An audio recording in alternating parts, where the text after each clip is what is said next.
Morning, myself Dr. N. Basugde. Today we are going to deal with the practical number 2, that is the computation of measures of central tendency 2. So in first question, the weekly wages of 100 workers are given and you have to obtain the mean, median, mode, not the mode, the Q3 and D2. So these are the values. So first we will write the formulae. The first formula is mean, that is equal to x bar, that is summation xi fi divided by n. Second one you have to obtain it as the median. So here you require two formulas. The first formula is size of capital N by 2th atom. Using this formula one can obtain the median class, and second formula will be L1 plus N by 2 minus Cf divided by F into H is the formula. Third one, parallel to this median, you have to obtain the Q3 size of 3 times N by 4th atom. Using this formula, you can obtain Q3 class, and Q3 is again L1 plus 3N by 4 minus Cf divided by F into H. And the fourth one is D2 is size of 2 times N by 10th atom, and again D2 formula is parallel to this L1 plus 2N by 10 minus Cf divided by F into H is the formula. Using these formula we have to obtain the mean, median, Q3 and D2. So what are the given things? Wages. So for wages we will write it as a class and frequencies as your Fi. Classes are 100 to 120, 120, 140, 140, 160, 160 to 180 and 180 to 200. So these are your classes. Frequencies 10, 20, 50, 12 and 8. Total is 100, that is given already. Now you have to obtain the mean. So for mean you require the xi value, so therefore we obtain mid value, that is denoted by xi. Xi values you have to obtain. Mid value means addition of these two divided by 2, that will give 130. 110. This will be addition divided by 2 will be 130, 150, 170, 190. Like that way you are getting the mid values. या दोघांची बेरीज भागिले 2, दोघांची बेरीज भागिले 2 ही mid value येतील. मग obtain करा xi into fy, म्हणजे या दोघांचा प्रॉडक्ट 1100 येईल, 2600 येईल, अशा पद्धतीने करा. आणि यांची समेशन xi fy घ्या. याचा वापर इथं करता येईल. डिवायडेड बाय n 100 आहे, डिवाइड यांचा दोघांचा रेशो घेतला की आपल्याला मीन मिळणार आहे. मीडियन साठी एक कॉलम लागतो, तो म्हणजे क्युम्युलेटिव्ह फ्रिक्वेन्सी. लेस दॅन टाइपच्या क्युम्युलेटिव्ह फ्रिक्वेन्सी आपण बनवायचे. म्हणजे काय बघा, टॉप टू बॉटम ऍडिशन करा. या फ्रिक्वेन्सीज आहेत, पहिली तशीच ठेवा, त्यामध्ये दुसरी ऍड केली 30, यामध्ये 50 ऍड केली 80, 80 plus this will be 92 and 8 will be 100. हा नंबर याच्याशी टॅली होईल. मीडियनचं एक कॅल्क्युलेशन बघूया, म्हणजे याच पद्धतीने आपल्याला करता येतील बाकीचे calculation. Median equal to size of, काय आहे formula, n by 2th item. n म्हणजे 100 आहे, 100 बाय 2 म्हणजेच काय आहे, साइज ऑफ 50th ॲटम, 50 येईल. 50 हा इथं बघायचा आहे. CF कॉलम मध्ये अवेलेबल असेल तर बघा, नसेल तर इमिडिएट फिगर नंबर 80 आहे त्यामध्ये बघितला. याच्यावरनं क्लास काढता येईल. तर तो क्लास काय झाला, ME क्लास, मीडियन क्लास. काय आला तो 140 टू 160. म्हणजेच मीडियनचा दुसरा फॉर्म्युला लिहिला L1 प्लस हा formula N by 2 minus CF divided by F into H. यामध्ये सगळ्या व्हॅल्यूज सबस्टिट्यूट करूया आपण. याच्यामध्ये L1 म्हणजे या क्लासचं लोअर लिमिट लिहायचं आहे 140, N बाय 2 इथं काढलेला आहे 50, CF म्हणजे हा CF कॉलम आहे, हा मीडियन क्लासच्या आधीचा CF घ्यायचा आहे. F म्हणजे इथं F कॉलम आहे, मीडियन क्लास जो आहे त्याचाच घ्यायचा असतो म्हणजे 50, आणि H म्हणजे या दोघातला डिफरन्स, तो म्हणजे 20 क्लास वेळ.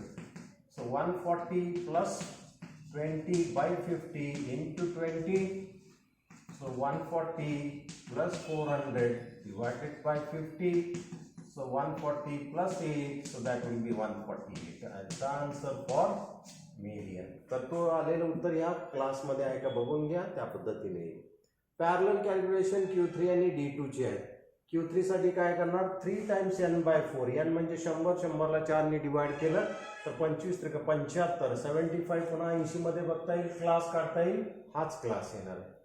फॉर्म्युल्यामध्ये दुसऱ्या लिहायचं झालं तर काय आलं, क्लास तोच असल्यामुळे 140 इथं लिहिता येईल, इथं मात्र 75 मायनस CF काय होईल, हा मार्क केल्याच्या आधी 30 आणि F मात्र 50 राहील.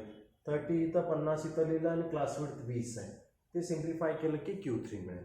D2 ला काय होईल, 2 टाइम्स n/10. n म्हणजे 100 आहेत, 100/10 म्हणजे 10 राहतील म्हणजे 20 कुठं बघणार आहोत, या ठिकाणी बघणार आहोत. याच्यावरनं D2 क्लास काय मिळणार आहे, D2 क्लास काय मिळणार आहे, 120 to 140.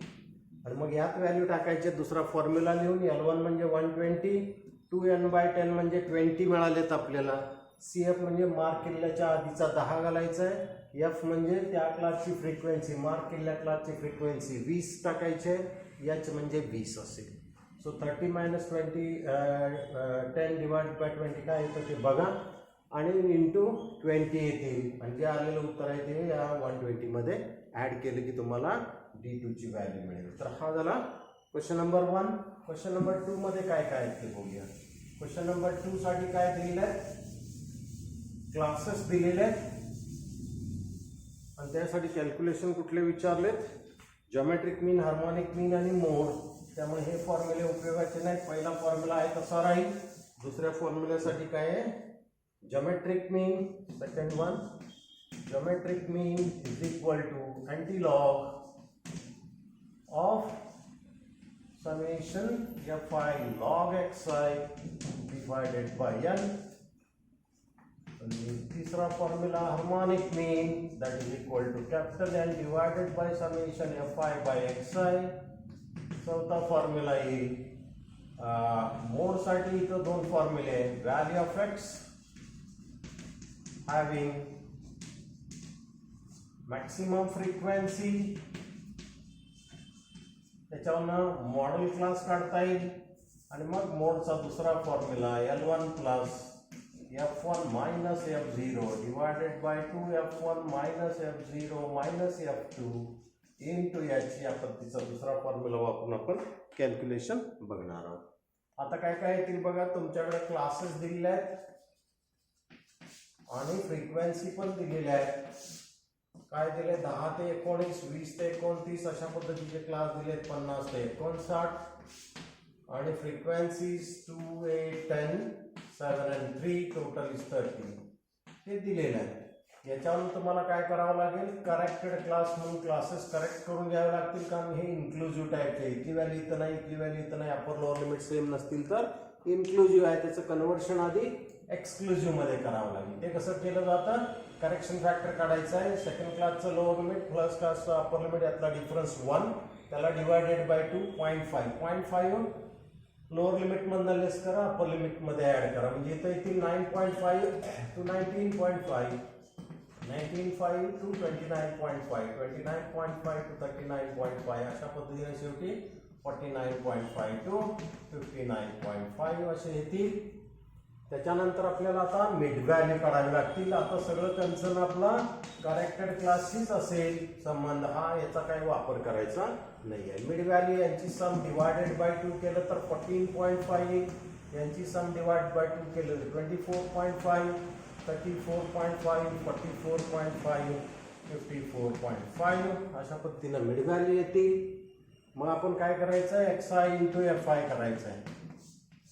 xi इंटू Fi म्हणजे याचा आणि याचा प्रॉडक्ट करायचं आहे, 29 येतील या पद्धतीने करायचे आणि यांची सम लागेल xi Fi. तर ही जी सम आहे त्याला डिवाइड बाय 30 केलं की हा मीन मिळेल, summation xi Fi divide by n. त्यानंतर जॉमेट्रिक मीन साठी काय करायचं आहे, लॉग बघायचे, लॉग ऑफ xi पहिला करून घ्या, त्याच्यानंतर Fi लॉग xi करावं लागेल.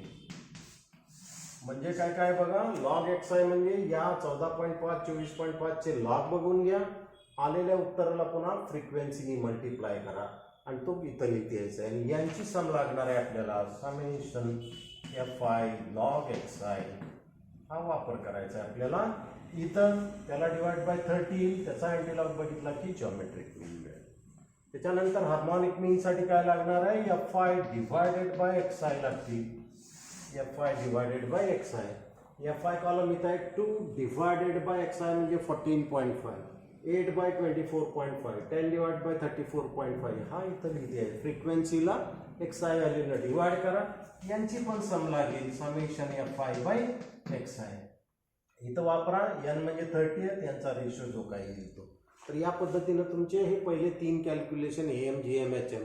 इथं सुद्धा AM is greater than GM is greater than HM तुम्हाला बघता येईल. त्याच्यानंतर मोडचं पार्ट राहिलेलं आहे. Value of x having maximum frequency, याचा वापर या फॉर्म्युलाचा काय क्लास काढण्यासाठी. मोठ्यात मोठी फ्रिक्वेन्सी इथं 10 आहे, त्याच्यावर क्लास काय मिळणार आहे तुमचा, हा क्लास मिळाला. याचा काही वापरच करायचा नाही, पुन्हा ह्याचा वापर करायचा. म्हणजे 10 हा क्लास काय झाला. सो मॉडेल क्लास काय मिळाला आपल्याला 29.5 to 39.5. 2 नंबरचा फॉर्म्युला लिहिला, त्याच्यामध्ये व्हॅल्यू L1 म्हणजे ॲज युजल लोअर लिमिट या क्लासचं प्लस F1 कुणाला म्हणायचं आहे बघा, मॅक्सिमम फ्रिक्वेन्सीला F1, आधीच्या फ्रिक्वेन्सीला F0, नंतरच्या फ्रिक्वेन्सीला F2. म्हणजे 10 minus 8 divided by 2 into 10 minus 8 minus next frequency किती आहे F2 7 इंटू H म्हणजे 10 या दोघातला फरक. आणि हे सॉल्व्ह केले की तुम्हाला मॉडेल व्हॅल्यू मिळेल. तर या पद्धतीनं क्वेश्चन नंबर 2 तुम्हाला सोडवता येईल. या सगळ्या व्हॅल्यूचं कॅल्क्युलेशन करून घ्या.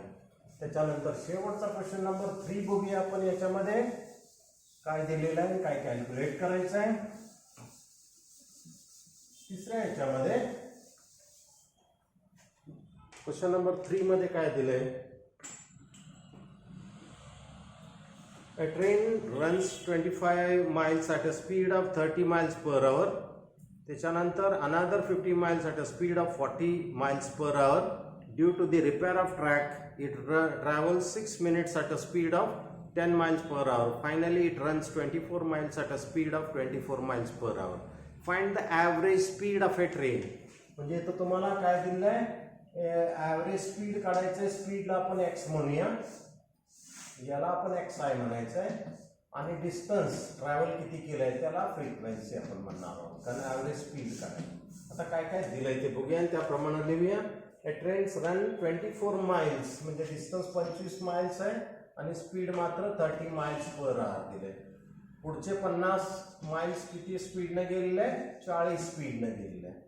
आणि due to the repair of track it travels for 6 minutes. म्हणजे आपल्याला रिलेशन माहिती आहे, distance equal to speed into time. Distance आपल्याला दिलेलं नाही, स्पीड तुम्हाला किती मिनिटं टाइम दिलाय, 6 मिनिटं दिले. म्हणजे 6 मिनिटांचे तास करायचे असतील तर डिवाइड बाय 60 करा. एस म्हणजे काय, स्पीड 10ची दिलेली आहे. म्हणजे हे कॅन्सल होतील, हे कॅन्सल झाले तर डिस्टन्स किती झालं, 1 माइल. म्हणजे हे डिस्टन्स 1 माइल आहे, स्पीड मात्र 10 माइल्स पर आवर दिलेलं आहे. आणि शेवटचे 24 माइल्स जे आहेत ते 24 स्पीडनी ट्रॅव्हल केलेले आहे. तर आपल्याला आता हे एन आपल्याला फ्रिक्वेन्सीची टोटल करता येईल 100 असेल. तर या पद्धतीनं टोटल एन तुमच्याकडे अवेलेबल झाले. आता आपल्याला काय कॅल्क्युलेट करायचं, फाइंड द ॲव्हरेज स्पीड. असे छोट्या छोट्या पार्टमध्ये वेगवेगळ्या डिस्टन्समध्ये वेगवेगळं स्पीड असं असेल तर जनरली हार्मोनिक मीन कॅल्क्युलेट केला जातो. म्हणून आपण काय करूया, Fi बाय एक्स आपल्याला लागणार आहे. Okay, Fi divided bye x आहे. म्हणजे 25ला 13 डिवाइड करा,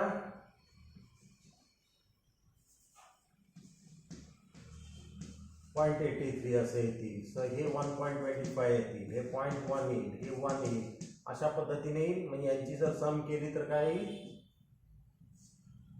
3.18 येईल. आणि म्हणून हार्मोनिक मीन ॲव्हरेज स्पीड काढायचं आहे, तो काय असेल, n divided by summation Fi divided bye xi. So n is 100 divided by 3.18 आणि ते ॲव्हरेज स्पीड जवळपास 31.45 किती येतं ते बघा, माइल्स पर आवर. अशा पद्धतीने हे तुमचं उत्तर हे फायनल क्वेश्चन 3चं असेल. बाकीचे प्रॅक्टिकल पुढच्या क्लासमध्ये बघूया. थँक्यू.